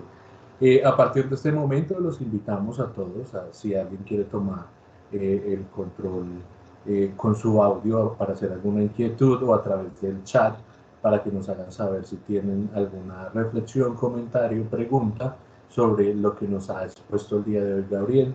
Este es el momento para que aprovechemos este espacio y tanto conocimiento que se tiene. Recuerden, pueden pedir la palabra o pueden escribir a través del chat. También a través del chat está la evaluación del evento para que por favor la vayan dirigiendo. Bueno, acá ya llega una primera pregunta, Gabriel, y dice, ¿es igualdad de condiciones o igualdad de resultados lo que se debe buscar? Muchas gracias por la pregunta. Digamos que en estas teorías son de justicia, pero en el seno del liberalismo político y filosófico. Luego no son teorías de igualitarismo, de que todos debamos tener lo mismo, ganar lo mismo y hacer lo mismo, sino que muy por el contrario, el punto de partida es entender que cada ser humano es valioso en sí mismo y que lo que hace que una sociedad sea justa es que le da las condiciones materiales para que pueda desplegar su plan de vida o su idea del bien. Eso quiere decir que estas teorías son una teoría parcial de la justicia. Por eso, incluso Nussbaum y Sen dicen que los países que más se acercan a su teoría y aún así no la desarrollan por completo son países como los nórdicos, Dinamarca, Noruega, también podría estar Suecia, Finlandia, donde ustedes saben que prácticamente no hay pobreza o no hay pobreza, pero sí hay desigualdad, es decir, todo el mundo tiene garantizada la salud, la educación, oportunidades de estudio, pero hay un gerente de una empresa llamada Nokia, que seguramente ganará mucho más que otros, pero nadie gana, digamos, por debajo de los umbrales de justicia que esa sociedad ha establecido. Luego se establecen las condiciones de oportunidad real, no teórica, ¿no? No teórica, como decía Anatole France cuando criticaba la Revolución Francesa, que ahora todos tenemos la igualdad de decidir si dormimos debajo de un puente. No, no es esa igualdad ficticia o teórica o jurídica meramente, sino que es una igualdad con prerequisitos materiales, con oportunidades de educación, con acceso al sistema de salud, con servicios públicos para desarrollar mis ideas de negocio, mis emprendimientos. Entonces, es la garantía de esas capacidades y no de los funcionamientos asociados, porque no se puede obligar, el marco de esto es la libertad del ser humano, no se puede obligar a que pase X o Y cosa. De hecho, por ejemplo, me hacen acordar de eso, una de las sociedades que analizan Acemoglu y Robinson es la del comunismo soviético bajo Lenin y Stalin, sobre todo Stalin. Y ellos dicen, claro, crecieron mucho y le compitieron durante los primeros años a Estados Unidos, pero fue porque el gobierno decidió obligar a la gente a trabajar en ciertos empleos y a desarrollar determinadas actividades. Eso no es admisible, por lo menos en estas teorías liberales que he presentado hoy, porque no es que el gobierno obligue a las personas a dedicarse todas a la industria pesada o todas al agro, sino que establezca las condiciones donde se pueden desarrollar los planes de vida que cada quien quiera. Es decir, hay personas que su plan de vida no es ser millonario ni ser gerente de una gran empresa, sino que ser educador. Hay otras personas que su proyecto de vida es entrar a una comunidad religiosa y servir en el mundo. Hay otros que quieren ser voluntarios de la Cruz Roja, no sé. Lo que hacen estas perspectivas es establecer condiciones materiales para que eso ocurra. Luego son teorías parciales de la justicia, no es distribuir la plata de a un peso para cada uno y que todos hagan lo mismo. No son teorías de ese tipo, sino son teorías de generación de capacidades y condiciones, y ya hay sociedades que se han acercado mucho a eso. Revisen los modelos de Suecia, de Finlandia, de Dinamarca, se han acercado desde su propia experiencia y trayectoria a lo que plantean este tipo de perspectivas. Ese es como el referente histórico, si se quiere, aunque tanto Sen como Nussbaum dicen que ni siquiera esos países han desarrollado plenamente lo que postula en su integralidad el enfoque de las capacidades, pero son como los referentes reales de hacia dónde dirigirse. No como una receta, sino como un referente, porque cada país lo debe construir a partir de su experiencia y de su trayectoria. Gabriel, muchas gracias. Acá nos dicen que, de acuerdo, que muchas gracias por la respuesta. Nos preguntan también cómo podemos las organizaciones sociales empezar a difundir o aplicar este tipo de temas. Pues esto nos convoca a todos y todas, en la construcción de unas instituciones más justas. Y eso es con todo, es cómo actuamos en la esfera pública. O sea, empecemos con lo más sencillo. ¿Qué compartimos en redes sociales? Si compartimos cosas que inciten al odio, a la polarización, a estigmatizar a alguien, o incluso hemos visto que hay publicaciones en Facebook o en Instagram o en Twitter que generan y motivan asesinatos. Empezando por ahí, ¿qué le decimos a nuestros hijos? Que cuando votamos, ¿por quién votamos? ¿Por alguien que nos dio un tamal o que ayudó a un compañero a que entre a un puesto? ¿O votamos por alguien que tiene las calidades, ¿no?, en esta democracia representativa para generar proyectos de transformación ciudadana? Y desde el rol que cada uno hacemos, ustedes son líderes de ONGs, líderes de instituciones académicas. Creo que por ahí vi conectada la Fundación Luis Amigó, que se le está enseñando a los estudiantes, más allá de las habilidades cognitivas y de la información que hoy es fácil de conseguir, ¿no? Es que se está formando en ellos, qué tipo de pensamiento, cómo se están desarrollando sus sentimientos proclives a la democracia. Y desde las ONGs que ustedes desarrollan, pues el cumplimiento del objeto social, si está enmarcado de estos parámetros de justicia, pues es lo que hay que hacer.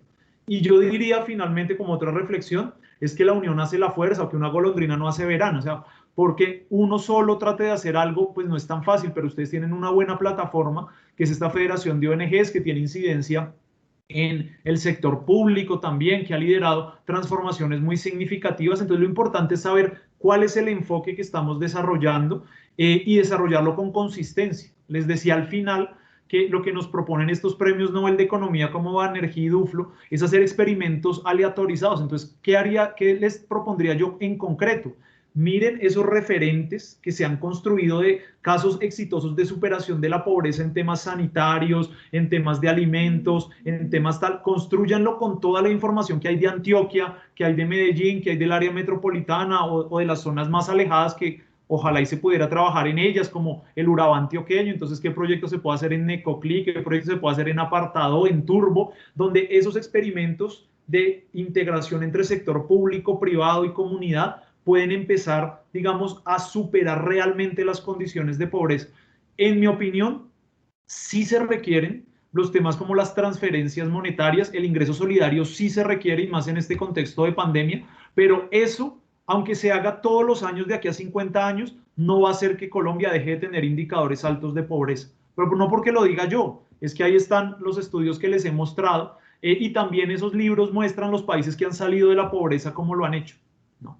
¿Cómo lo han hecho? Y es desarrollando instituciones inclusivas, políticas y económicas. Eso es de lo que se trata. Y eso es, digamos, lo que nos debe convocar como país si queremos salir. Ojalá y revirtamos el pesimismo de Robinson y Acemoglu, que ellos quieren mucho a Colombia, sobre todo Robinson, pero ya vieron la cita que les traje.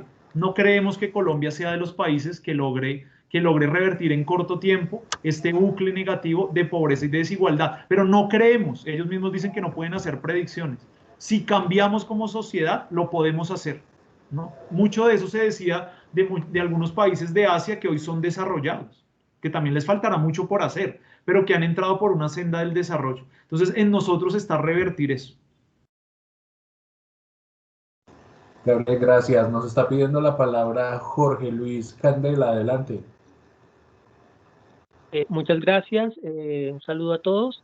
Muy valioso la conferencia, sobre todo por un elemento, y es ese énfasis que hace Gabriel en la construcción de instituciones políticas y económicas. En ese sentido, lo interpreto de dos maneras. Uno, como aquellas iniciativas autónomas que surgen para crear economía, superar la pobreza, pero a la vez con participación política. Me surge una inquietud, y es en cuanto a las instituciones políticas y económicas que ya existen, las del Estado como tal, y la articulación con las formas de participación.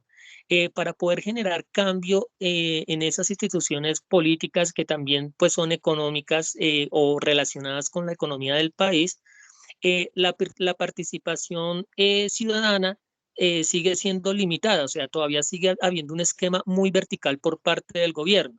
Entonces, las mesas de participación que formalmente existen, primero, surge una pregunta: ¿y qué tan real es esa participación? Por ejemplo, los decretos hablan de poder aportar a la formulación y al desarrollo de las políticas públicas. Pero en últimas, eso gira en la esfera únicamente de lo consultivo. O sea, quiere decir que no, al momento de generar un cambio, primero, no se estaría generando un cambio y un mejoramiento a la institución como tal, política y económica, sino que solamente ellos toman esa información de la ciudadanía como un insumo. Entonces, el poder de cambio real de la ciudadanía realmente se ve muy reducido. Y mi pregunta pues apuntaría a eso, o sea, ¿qué mecanismos se pueden emplear para poder trascender esas formas de lograr que la participación realmente tenga una trascendencia hacia el mejoramiento? Y agradezco mucho el poder participar, precisamente para tenerlo en cuenta en los procesos de participación, y es que tenemos precisamente que solicitar. Uno es la formación, porque a veces participamos sin realmente tener elementos políticos de conocimientos para saber qué podemos hacer y hasta dónde podemos llegar. Y segundo, porque tenemos que conocer precisamente no solamente las políticas, sino cómo están organizadas esas instituciones y de pronto qué vacíos hay en eso. Y para eso siempre se requiere formación. Muchas gracias. Bien, muchas gracias, Jorge, por la pregunta. Claro, eso es de lo más, digamos, es uno de los derroteros que trazó la Constitución del 91, y es complementar, porque no es reemplazar ni abolir la democracia representativa. Creo que es claro que la democracia representativa en las sociedades actuales tiene que estar, especialmente por el número de pobladores que hay en cada país, pero cómo se complementa con los canales de la democracia participativa, que si uno mira, pues es reciente, es desde el 91, antes no habían esos canales y hoy todavía son muy limitados, ¿no? Hoy todavía son muy limitados los canales de participación y los procesos, digamos, que se desarrollan. Ejemplo de eso es cuántas revocatorias de mandatos, no sé si sepan, pero cuántas revocatorias de mandato locales han ocurrido en Colombia desde la Constitución del 91. Y tengan en cuenta que hay mandatos de 4 años, 1.103 municipios, y miren cuántas oportunidades, si uno multiplica 1.103 por los 4 años desde la Constitución del 91 hasta aquí, de cambiar gobernantes. ¿Cuántos han llegado a feliz término como revocatoria de mandato? 0. ¿Sí? ¿Cuántas veces ha prosperado hablando de democracia representativa, una moción de censura en el Congreso que llegue a quitar a un ministro? 0.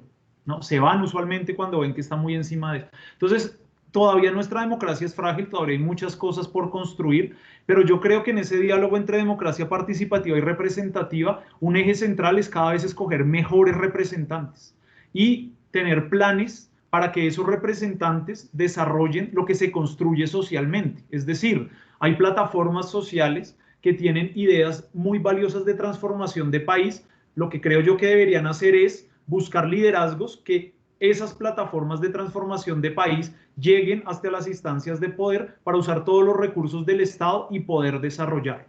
Pero también viene con temas de nuestra cultura política, no colombiana, sino de toda Latinoamérica.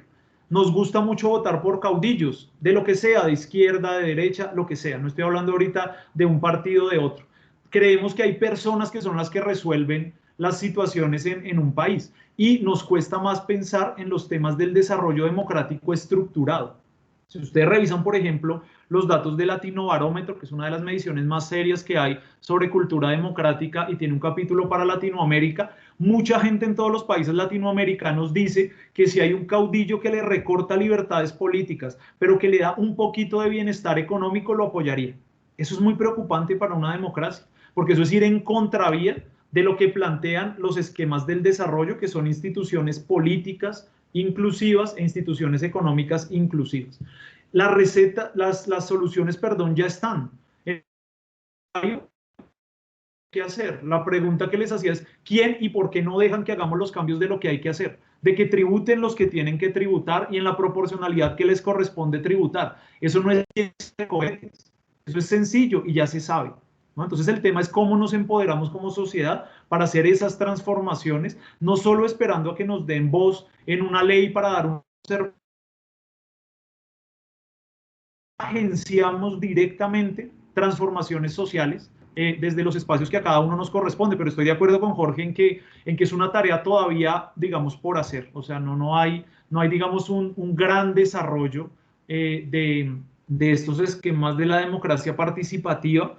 En otros países latinoamericanos hay experimentos interesantes, no voy a decir que sean ideales, pero sí interesantes, como el de los presupuestos participativos de Porto Alegre. Es un caso que vale la pena estudiar, funciona y lo que no funciona del mismo, pero en Colombia, digamos que todavía se debe fortalecer mucho más eso. Creo que había otra mano levantada. Así es, a Rubén Darío Sea le damos la palabra. Adelante, muchas gracias. A ustedes muchas gracias, un buen día para todos y todas. Al doctor Gabriel, pues encantado con esa extraordinaria exposición que ilustra y nos da luces para poder ir precisando temas de enfoque, de perspectivas de participación y de proceder en nuestra labor. La pregunta es muy sencilla. ¿Cómo entiende usted a partir de la exposición que acaba de hacer, cómo interpreta las recientes protestas y movilizaciones en Colombia, que son diversas, que hay una conjunción de fuerzas que se expresan en búsqueda de algo y que de todas maneras está connotada por la exacerbación que se hace de las condiciones de vida, no simplemente materiales, sino también de inmateriales o de las relaciones internas que existen al interior de las familias, de las personas. ¿Y usted cómo interpreta esto, digamos así, en clave de lo que acaba de expresar? Muchas gracias. Muchas gracias, Rubén Darío. Bueno, las preguntas de coyuntura son las más complejas, pero gracias por hacerlas. Yo empezaría diciendo que hace un mes más o menos el Rosario, la Universidad del Rosario, con una empresa consultora en temas de mediciones, creo que fue Cifras y Conceptos, en la página del Rosario lo encuentran, hizo una encuesta muy en profundidad en la mayoría de ciudades de Colombia con una muestra representativa a los jóvenes de por qué estaban protestando. Bueno, tiene muchas cosas interesantes porque además les pregunta por sus emociones promotoras, etcétera. Pero el dato que quiero usar para responder tu pregunta es que esa encuesta muestra que el 76% de los jóvenes que estaban protestando tienen empleo y formación académica, ya sea universitaria o educación para el trabajo y desarrollo humano, pero tienen formación. El 60 y pico por ciento tienen una de las dos, es decir, tienen formación o están trabajando. Y solo el 50 o 51% de los jóvenes que estaban participando en ese momento, hace un mes, en las marchas, es lo que el término, lo voy a usar porque sé que es el que se usa, pero es muy feo, a mí ese término no me gusta, que es el de los ninis, o sea, los que no trabajan ni estudian, solo el 51% en muchas ciudades, ¿no? Entonces, ¿qué muestra eso? Al menos es mi lectura, porque la encuesta, digamos, no hace la interpretación, pero es mi lectura para compartir con ustedes. Que lo que hoy está pasando en Colombia, al menos en muchas capas de la población, no es solo un tema de tengo necesidades básicas insatisfechas, cúbramelas, que también hay eso, obviamente, sino hay un tema de yo tengo estudio, yo tengo trabajo, pero creo que hay que construir una sociedad más justa donde haya oportunidades para más personas. Esa encuesta a mí me abrió los ojos sobre eso, porque yo usualmente pensaba que lo que estaba pasando era pues que todas las personas de ese 42% de pobreza sin oportunidades se estaban manifestando para reclamar un acceso al sistema económico y al sistema político, y también hay gente que es así, pero esta encuesta muestra que también hay muchas otras personas protestando que no están en esa situación y que consideran que hay que construir un país más justo. Entonces, atándolo con la charla que acabamos de ver, lo que está hoy pasando en Colombia es que hay grandes capas de la población que consideran que hay que avanzar hacia unas instituciones económicas y políticas inclusivas, donde no haya solo cabida para unos pocos apellidos, para unas pocas familias, para unos pocos grupos, sino para todos, ¿no? Porque es evidente con las cifras que vimos que hoy no tenemos un país donde quepan todos. No lo hay, no lo hay. Entonces, creo que mucho de ese descontento está asociado a eso. Ahora, ya podríamos debatir mucho más sobre si esa es la forma de canalizarlo.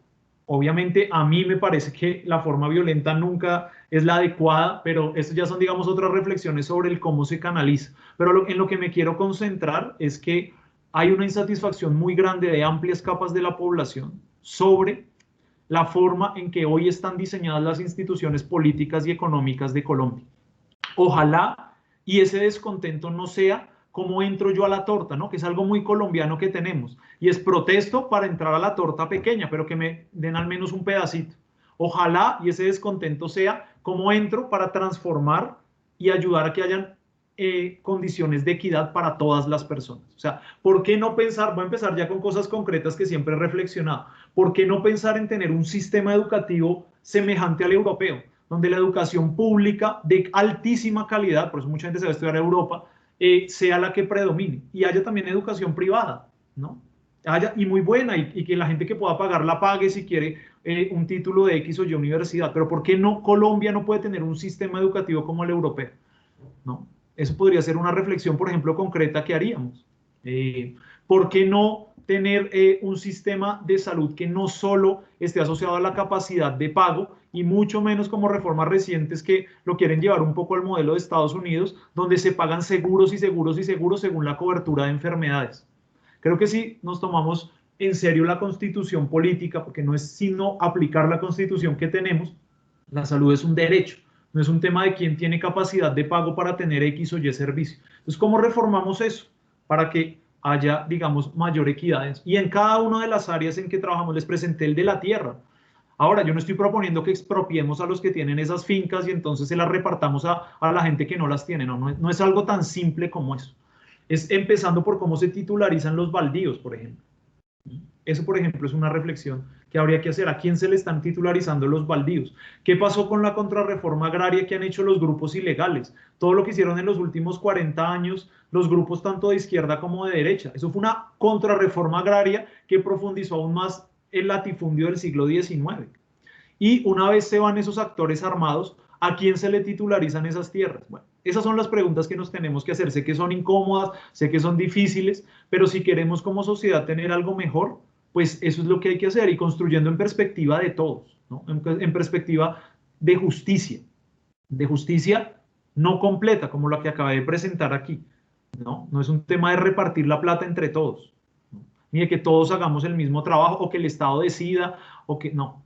Es un tema de cómo generar oportunidades reales y se expresa en cada una de las dimensiones en que tenemos la oportunidad de participar. Seguramente cada uno de ustedes tiene incidencia desde su lugar en la sociedad en eso, y en por quién vota, y en qué información transmite, y ahí empiezan las transformaciones. Ahora, hay que hacer mucho más que votar bien, y que no generar más odio en redes sociales y eso, hay que hacer más cosas, hay que construir proyectos conjuntos, pero lo que les digo es que la información está, las salidas están, el tema es cómo las construimos como sociedad. Gracias, Gabriel. Nos preguntan, ¿qué rescata de los programas de superación de la pobreza que están institucionalizados?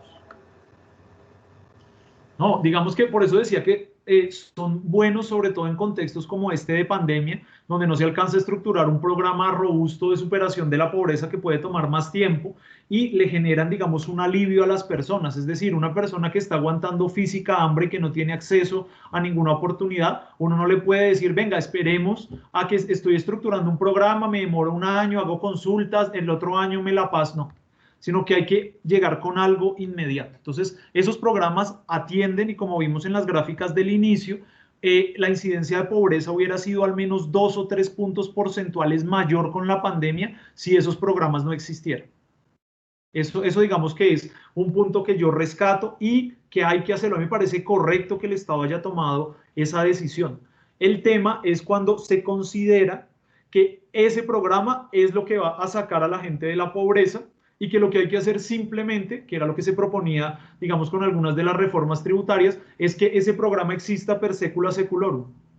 Está bien si existe porque mitiga y le va a dar algunos ingresos a ciertas capas de la población. Ahora, aún con las dificultades que tenemos, sabemos las dificultades que tiene el CISBEN para focalizar a los beneficiarios de programas sociales, sabemos cuánta gente se cuela en esas mediciones que no requiere esos subsidios, pero aún sin todo ese problema de cómo se implementa el programa, ese programa no va a hacer que Colombia deje de tener pobreza, porque esa no es la forma de salir de la pobreza. Darle recursos a las personas no es.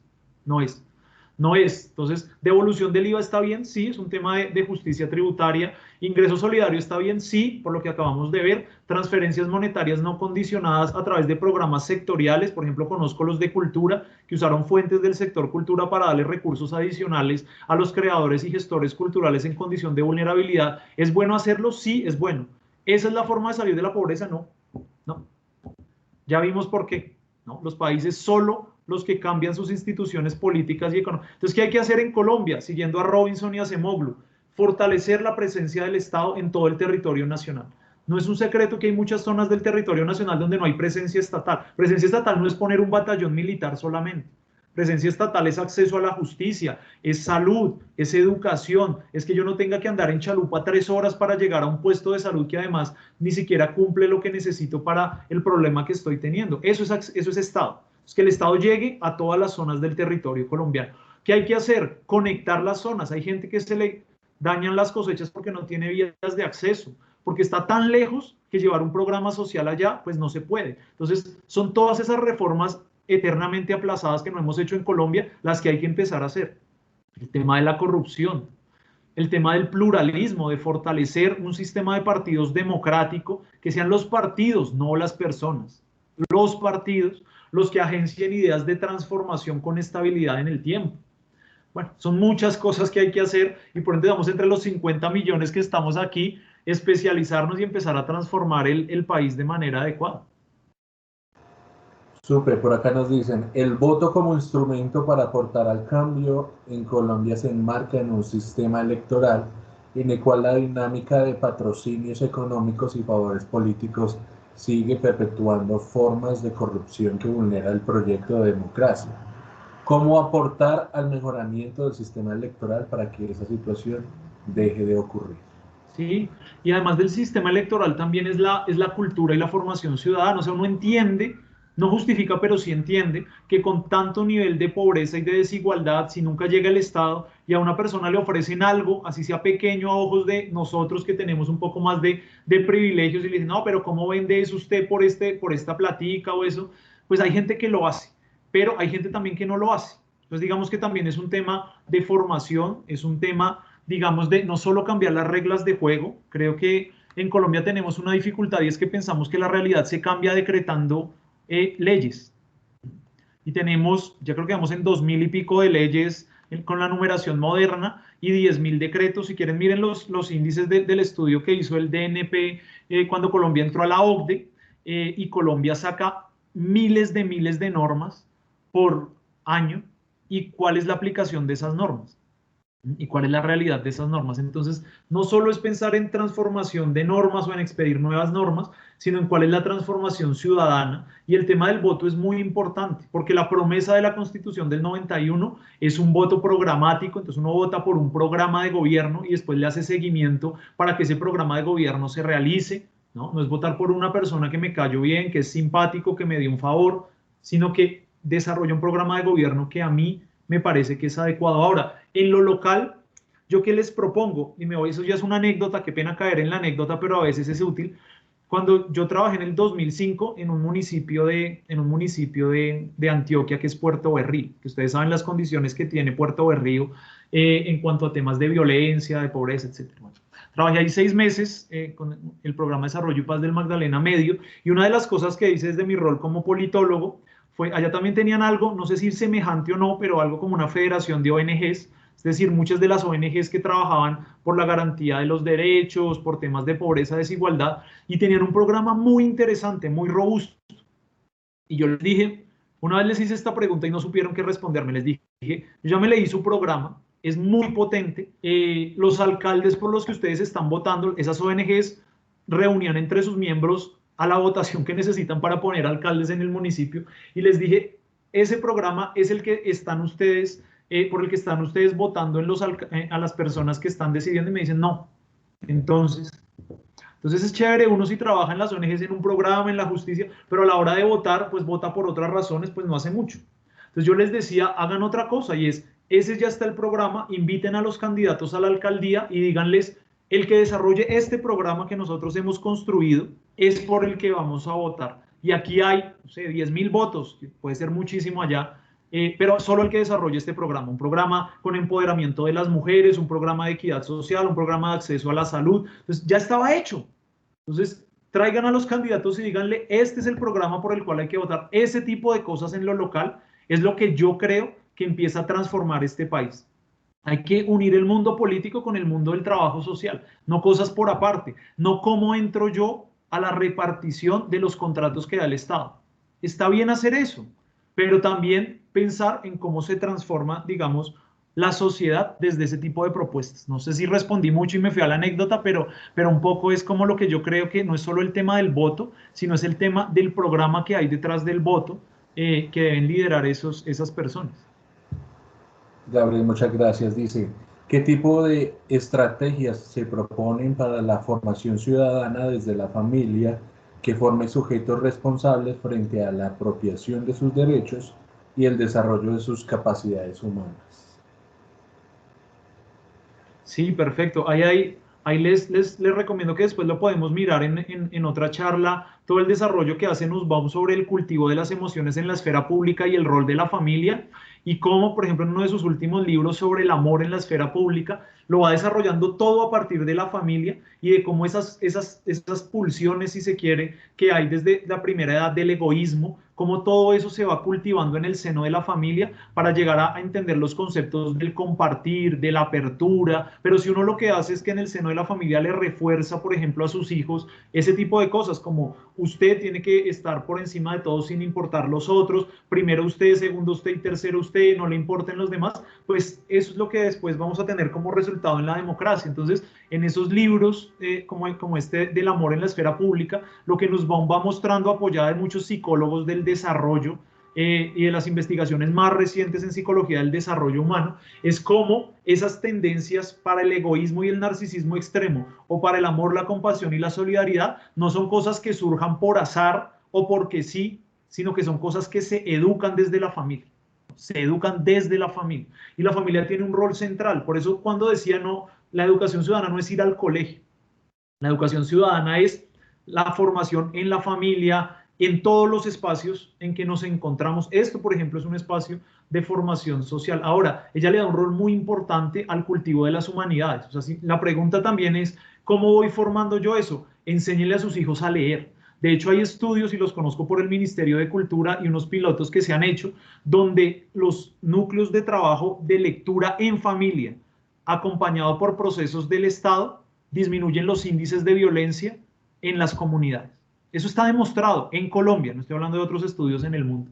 Entonces, lean con sus hijos. Obviamente hay que mirar qué se lee, ¿no? Si uno les pone a leer libros inadecuados, pues los formas para otras cosas. Pero, ¿qué libros se leen? ¿No? ¿Qué libros generan emociones empáticas? ¿Qué libros permiten reflexionar? Entonces, lean con ellos y reflexionen sobre ellos. Hacer eso que parece tan simple desde la primera infancia va generando ciudadanos diferentes. Invítenlos a ir a teatro, invítenlos a participar de las actividades culturales que refuercen la vida en comunidad, que refuercen el encontrarse con el diferente. Un ejemplo de Bogotá es Rock al Parque, que lo llaman, la alcaldía le ha dicho siempre que es un ejemplo mayor de convivencia extrema, porque en otros espacios de la ciudad, las denominadas tribus urbanas se encuentran para pelear, para matarse, etc. En Rock al Parque eso no pasa. Se pueden encontrar punqueros, con metaleros, bueno, y no se matan, ¿no? A pesar de que en otros lados ocurre. Entonces, es empezar a generar en el día a día todos esos espacios de encuentro, y la familia, sin lugar a dudas, créanme que es uno de los espacios privilegiados, empezando por algo que saben muy bien los psicólogos. Jorge, por ejemplo, que lo conozco, que es psicólogo, que la mayoría de patrones que se van a desarrollar en la edad adulta se forman de los 0 a los 7 años, más o menos. Eso lo saben los psicólogos del desarrollo. Entonces, la influencia que tiene la familia de los 0 a los 7 años es toda. Por lo tanto, lo que se haga ahí va a determinar muchas de las cosas que van a ocurrir en la vida adulta. Si a un niño le decimos que debe tener miedo, por ejemplo, de las personas de otra raza, como ha pasado tanto en la historia, pues esa persona, cuando sea una persona prominente y sea un senador, un congresista, un alcalde, pues ¿qué va a tener en su cabeza? Pues hay que proscribir y hay que estigmatizar y hay que sacar a esos porque a ellos les tengo miedo. No. Entonces, por eso cosas lindas como las que hizo Mandela en Sudáfrica cuando subió y dijo, yo no vengo a representar aquí a las personas negras, yo vengo a representar a todo Sudáfrica. Y hay muchas anécdotas bonitas de lo que él hacía, ¿no? Incluso de cómo se sentó un día a almorzar con la persona que lo torturaba en la cárcel, que ni siquiera le pudo sostener la vista a Mandela. Pero le dijo a la persona de al lado que iba con él cuando esta persona se fue, le dijo, hey, ¿por qué no te habló ni te habló? Dijo, no, es que él era el que me torturaba en la prisión, y cuando yo le pedía de comer no solo me golpeaba, sino que orinaba sobre mi cabeza. Y lo invitó a comer, siendo el presidente de Sudáfrica, ¿no? Alguien con poder, ¿qué haría? Venga y yo se las devuelvo. Si no tuviera ese tipo de formación. Entonces, todo eso se forma en la familia. Eso no se forma leyéndose, digamos, solo tratados de matemáticas, eso sino se forma en la vida. Y la familia tiene un rol central, un rol muy importante. Creo que hablé mucho más de eso en la charla anterior, cuando estaba más enfocada en la familia y cómo desarrollar el enfoque de las capacidades en el seno de la familia, pero hoy haría, digamos, como esas referencias pequeñas. Ya que entramos al tema de los sentimientos, por acá hay una pregunta que dice, ¿cómo no caer en la frustración o incredulidad con estos resultados mostrados el día de hoy?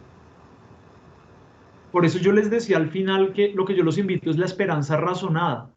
O sea, no el optimismo ingenuo, pero tampoco el desasosiego de que no va a pasar nada. Hay muchas sociedades en el mundo que han salido de niveles peores de desigualdad y pobreza que Colombia, y hoy tienen unos niveles muy importantes de desarrollo. Entonces, esto se puede hacer. O sea, se puede hacer. No estamos condenados ni determinados históricamente a tener esta sociedad como la que tenemos. Podemos construir una mucho mejor, y depende de nosotros. Depende de empezar a hacer esas transformaciones que generen justicia, que generen equidad y que empiecen a mostrar que puede haber un país diferente.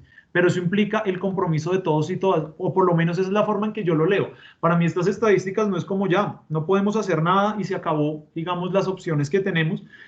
sino cómo podemos construir algo mejor, ¿no? Y ha pasado en algunos países asiáticos, ha pasado en países, digamos, que han salido de condiciones muy extremas de pobreza y han logrado niveles de desarrollo. Entonces, ese optimismo moderado y razonado, yo creo que es algo válido. Además, es como lo que nos queda también, ¿no? De construir un futuro mejor para nosotros y para las generaciones que vengan.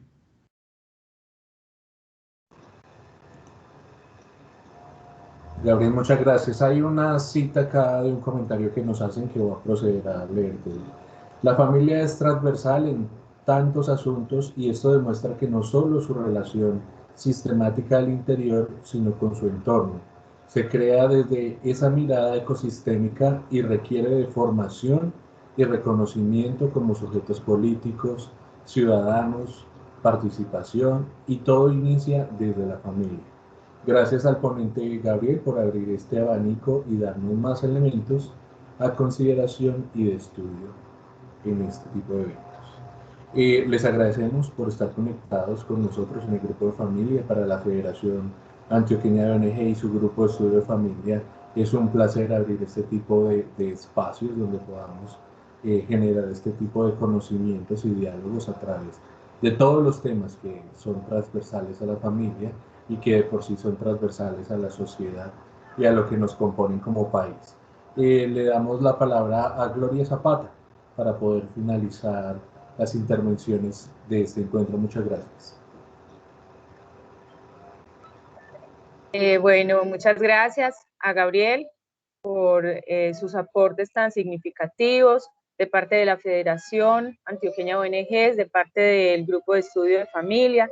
Le agradecemos todos sus aportes tan importantes que nos llevan a la reflexión, tanto personal como familiar, como instituciones que somos, que trabajamos por la transformación de las comunidades y de este país. Agradecemos esos apuntes tan interesantes sobre el enfoque de capacidades, que es uno de los enfoques que trabajamos en el grupo de estudio. La invitación que nos haces a comprometernos todos y a no perder la esperanza, continuar trabajando por las transformaciones de estas comunidades y de este país que nos duele a todos, que queremos todos. Sí, agradecemos infinitamente tu importante participación en este espacio y agradecemos a todas las personas que se conectaron y que también participaron con sus comentarios o preguntas. Una feliz tarde, un resto de jornada en buena hora a este espacio. Muchísimas gracias a Gabriel, a Jonathan y al grupo de estudio y a todas las personas que se conectaron. Muchas gracias a ti. Y bueno, para despedirme solo quiero decirles, esto es una canción, ¿no? Una canción que me gusta de Mercedes Sosa y Fito Páez que dice: ¿quién dijo que todo está perdido? Yo vengo a ofrecer mi corazón. Y si cada uno pone su corazón y pone lo mejor de sí cada día y nos unimos, porque como les decía, una golondrina no hace verano, seguramente podemos construir una mejor sociedad.